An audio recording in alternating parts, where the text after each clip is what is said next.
Bismillahirrahmanirrahim. Assalamualaikum warahmatullahi wabarakatuh. Perkenalkan, nama saya Sulfitri, salah satu mahasiswa dari Universitas Pejuang Republik Indonesia Makassar, peminatan Administrasi Kebijakan Kesehatan.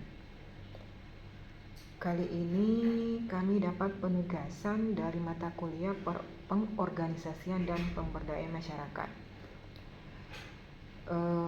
Adapun soal yang pertama yaitu hubungan antara pemberdayaan masyarakat dan determinan sosial kesehatan serta bagaimana keduanya dapat saling mendukung untuk meningkatkan kualitas hidup masyarakat.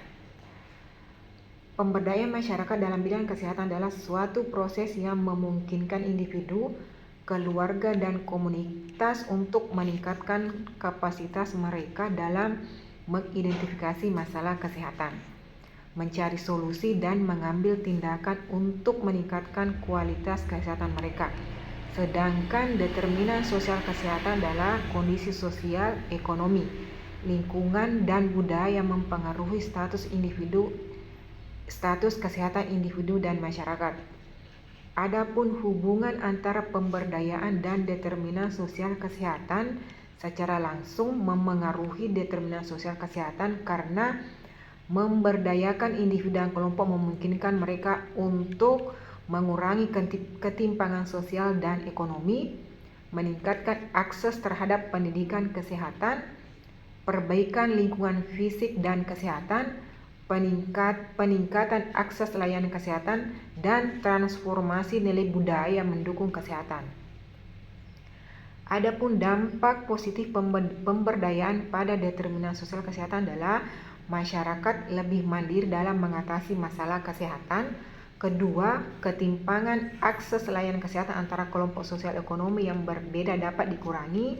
Ketiga, meningkatkan kualitas hidup secara keseluruhan baik dari aspek fisik, mental maupun sosial. Pertanyaan kedua yaitu sebutkan dan jelaskan pendekatan serta metode yang dapat digunakan dalam proses pemberdayaan masyarakat di bidang kesehatan. Dari segi pendekatan yaitu pendekatan pemberdayaan masyarakat adalah strategi yang digunakan untuk melibatkan masyarakat secara aktif dalam mengidentifikasi masalah, merancang solusi, dan mengambil tindakan yang mendukung kesejahteraan mereka, khususnya dalam bidang kesehatan. Adapun beberapa pendekatan yang digunakan yaitu 1.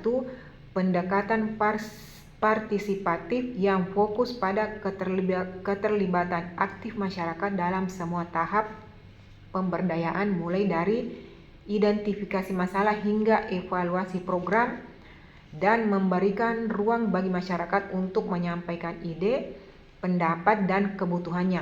Contoh, diskusi kelompok dalam menentukan prioritas masalah kesehatan seperti sanitasi atau gizi.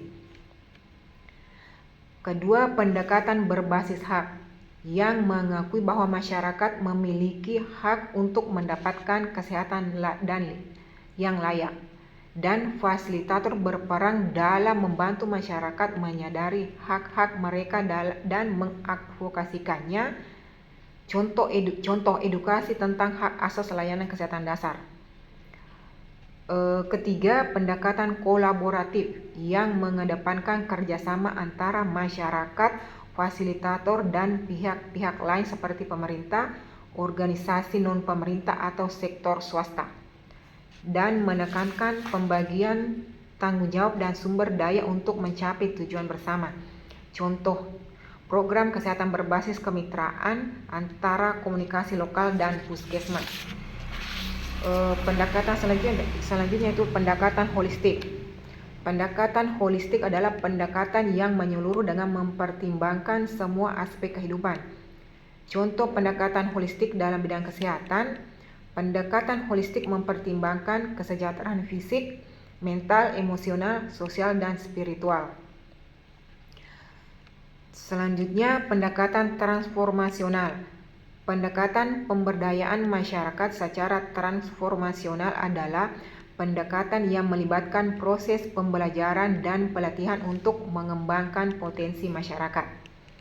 Pendekatan ini bertujuan untuk meningkatkan kesadaran masyarakat dan mengubah perilaku mereka menjadi lebih baik. Dari segi metode pemberdayaan masyarakat yaitu 1. Penyuluhan kesehatan. Metode edukasi yang bertujuan meningkatkan pengetahuan masyarakat tentang isu-isu kesehatan tertentu. Kedua, diskusi kelompok terfokus. Teknik yang melibatkan sekelompok kecil masyarakat untuk berdiskusi mendalam tentang masalah kesehatan tertentu. Ketiga, pelatihan dan workshop, yaitu memberikan keterampilan dan pengetahuan praktis kepada masyarakat. Keempat, teknik partisipatif berbasis komunitas dengan menggunakan alat-alat visual seperti peta sosial, diagram pohon masalah atau diagram alir keputusan. Dan soal ketiga yaitu mengapa identifikasi dan analisis masalah kesehatan masyarakat menjadi langkah awal yang penting dalam pemberdayaan, beserta contoh yang dapat dilakukan dalam proses ini. Identifikasi dan analisis masalah kesehatan merupakan langkah awal yang penting dalam pemberdayaan masyarakat karena satu, identifikasi permasalahan kesehatan merupakan bagian utama dari siklus pemecahan masalah. Kedua, analisis situasi membantu menemukan keterkaitan antara masalah kesehatan dengan layanan kesehatan yang disediakan. Ketiga, pemberdayaan masyarakat bertujuan untuk mengembangkan pengetahuan, sikap, dan perilaku masyarakat agar lebih mampu mengatasi permasalahan kesehatan. Adapun langkah yang dapat dilakukan adalah pengumpulan data yang merupakan langkah awal untuk memahami kondisi kesehatan masyarakat. Data yang dikumpulkan dapat berupa data kuantitatif dan data kualitatif. Pertanyaan keempat yaitu apa peran fasilitator dalam tahap formulasi, implementasi, dan evaluasi kebijakan kesehatan beserta contoh konkret di setiap tahap. Peran fasilitator dalam kebijakan kesehatan dalam tahap formulasi kebijakan. Pada tahap ini, fasilitator berperan dalam 1. Mengidentifikasi kebutuhan masyarakat dengan mengumpulkan data dan informasi dari masyarakat tentang masalah kesehatan yang membutuhkan perhatian kebijakan. Kedua, mendorong partisipasi masyarakat dengan melibatkan masyarakat dalam diskusi dan konsultasi terkait rancangan kebijakan. Kedua, memberikan masukan kepada pembuat kebijakan dengan mengkomunikasikan temuan di lapangan kepada pemangku kebijakan. Untuk tahap implementasi kebijakan, pada tahap ini, fasilitator berperan untuk pertama, meningkatkan pemahaman masyarakat dengan mensosialisasikan kebijakan kesehatan yang baru kepada masyarakat agar mereka dapat memanfaatkan program yang ada. Kedua, membangun kapasitas masyarakat dengan melatih masyarakat untuk mendukung pelaksanaan kebijakan seperti kadar kesehatan atau relawan lokal. Ketiga, memantau dan mengevaluasi pelaksanaan dengan mengidentifikasi hambatan dalam implementasi kebijakan dan mencari solusi. Untuk tahap evaluasi kebijakan, pada tahap ini fasilitator berperan untuk 1. Mengumpulkan umpan balik dengan mendapatkan masukan dari masyarakat mengenai efektivitas kebijakan yang diterapkan. Kedua, menganalisis dampak kebijakan dengan melakukan analisis untuk melihat sejauh mana kebijakan telah memberikan manfaat yang nyata.